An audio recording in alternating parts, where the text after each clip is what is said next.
De l'extérieur, le dépanneur Sylvestre semble plutôt banal. Mais à l'intérieur, c'est une toute autre histoire. Des centaines de personnes prennent part aux repas communautaires qui sont organisés plusieurs fois par semaine. Et ce n'est pas tout. Maintenant, toutes les semaines, on fait des activités culturelles. À tous les samedis, il y a un spectacle de musique. À tous les lundis, il y a des présentations de cinéma avec des discussions ensuite. Tout ça dans un dépanneur?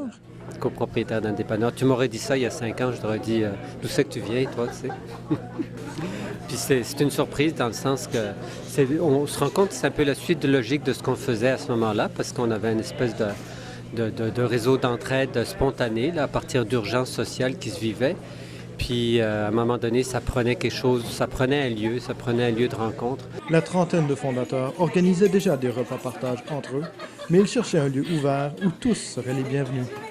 Puis en faisant le tour finalement des différents endroits, c'est comme si c'est devenu la logique même d'acheter un dépanneur, parce qu'on se disait qu'un dépanneur, c'est un endroit où tout le monde ose rentrer. Il n'y a pas d'autre endroit. Je veux dire, quel que soit ton âge, quel que soit ton niveau social, ton origine ethnique, ta richesse ou quoi que ce soit, tu oses rentrer dans un dépanneur. C'est grâce à leur esprit d'initiative que depuis près de 4 ans, le dépanneur Sylvestre a pu venir en aide à des centaines de personnes. Et ici, tous les moyens sont bons pour rendre service à la communauté.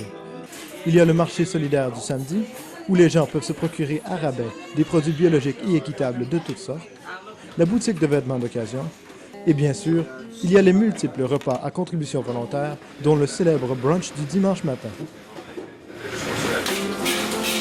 Le dépanneur Sylvestre n'aide pas seulement la communauté locale, il aide aussi à l'étranger.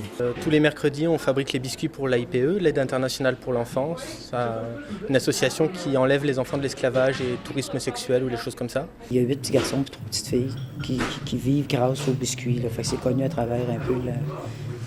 Fait que c'est pas cher, 4 pièces, c'est en cacao, puis c'est vidéo, puis c'est bon.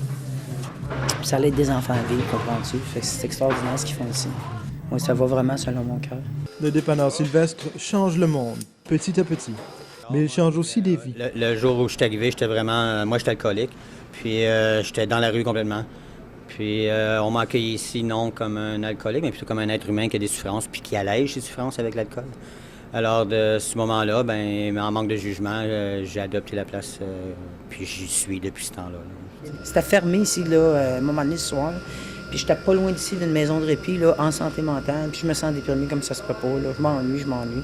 Je m'en viens ici, puis je sens l'énergie. Je me prends une roche, elle est noire, blanche, avec de la peinture orange qu'il y a sur les murs à l'extérieur. Puis juste cette petite roche-là, là, il y avait assez d'énergie, d'amour, ça me rappelait des belles affaires. Ça m'a sauvé la vie. Malgré tous ces aspects positifs, le dépanneur Sylvestre est souvent en difficulté. Son grand problème, encore aujourd'hui, ce sont les finances. À tous les 4-5 mois, on a des grosses crises financières, à un tel point qu'à chaque fois, on risque de fermer la place. Sauf que, curieusement, à chaque fois qu'on rencontre une crise comme ça mobilise de nouvelles personnes.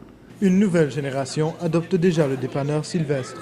Heureusement d'ailleurs, car on aura toujours besoin de bénévoles pour que le cœur du quartier continue de battre. Ici Alain Robert, à Gatineau.